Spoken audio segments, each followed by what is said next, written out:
And now to families in limbo. Over the past year, the pandemic has slowed even routine immigration matters to a near halt as consulates and embassies all over the world shuttered during lockdowns, and many are still trying to get back up to speed. Last summer, we introduced you to this couple in Peru. They were struggling to try to obtain a fiancé visa in time for the birth of their first child. Tonight, the mom-to-be is in the U.S. due to give birth any moment. Her fiancé still waiting to join them. ABC's Maggie Rulli followed up with them and has this report.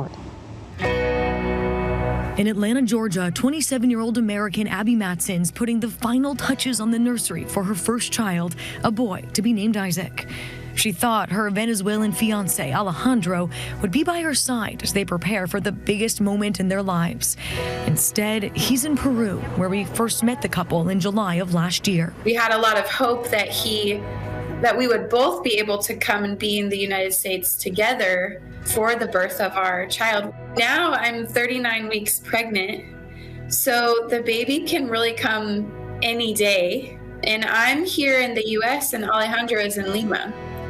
And we actually haven't seen any forward progress with his visa application. With time ticking, the couple was forced to make a heartbreaking decision. Abby left for the U.S. in October to have the baby in the States, while Alejandro continues to wait out the visa process in Peru. Right when I was going through security, and I was by myself, I felt like I wanted to cry. And then I just remembered, no, I'm going to do this for my son. No fue fácil porque estaba como la responsabilidad de decidir si ella quedarse o ir. Fue difícil, pero el decidir que se fuera era lo mejor porque yo no estaba pensando en mí mismo. This is just a snapshot of the kind of life-changing choices U.S. citizens and their loved ones all over the world are weighing as the COVID-19 pandemic continues to upend immigration operations. Temporary closures of consulates and embassies, COVID restrictions in waiting rooms, and reduced staffing are all adding to a backlog of cases and longer wait times for anxious applicants. By May of last year, the overall number of visas, both temporary and permanent, declined by approximately 95%. So there was a precipitous decline in the total number of visas that were issued. A State Department spokesperson telling ABC News, U.S. embassies and consulates are working to resume routine visa services on a location-by-location basis. However, the pandemic continues to severely impact the number of visas our embassies and consulates abroad are able to process.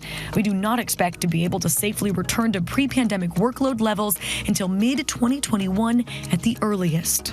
According to the immigration law group Boundless, the processing time for a fiancé visa like Alejandro's would typically take 6 to 9 months before the pandemic.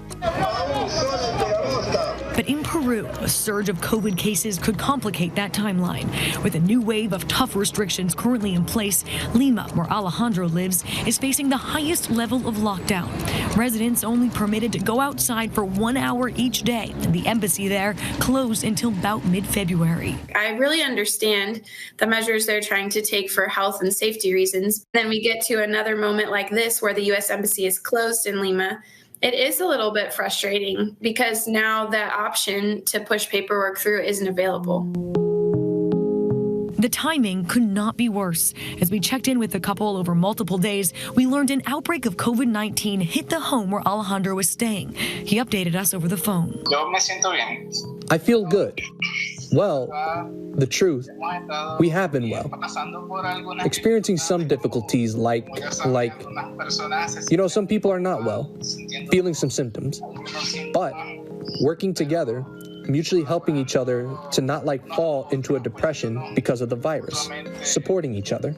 What's the hardest part being away from him right now, especially knowing that he's with people that are sick and could potentially get sick himself? Yeah, I just think the hardest part about being away is the unknowns. I don't know if he's going to get sick or I don't know if he has everything he needs. After the call, Abby told us that Alejandro has developed possible COVID symptoms.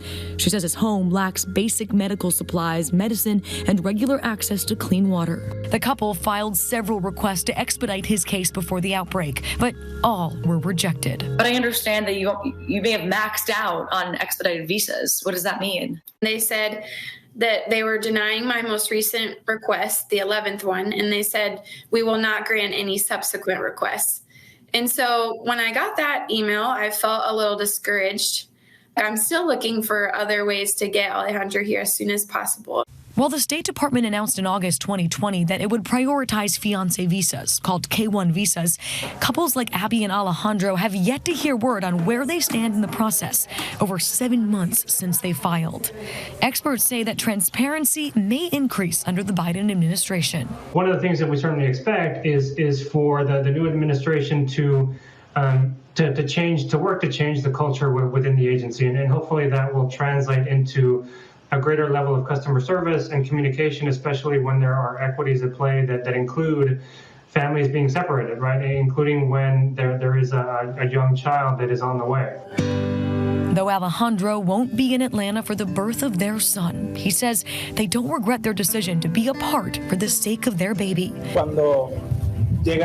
When the thoughts come of how, for example, it is impossible for you to be here or to be able to come, or it has been very difficult for me to be able to be supportive of you from here.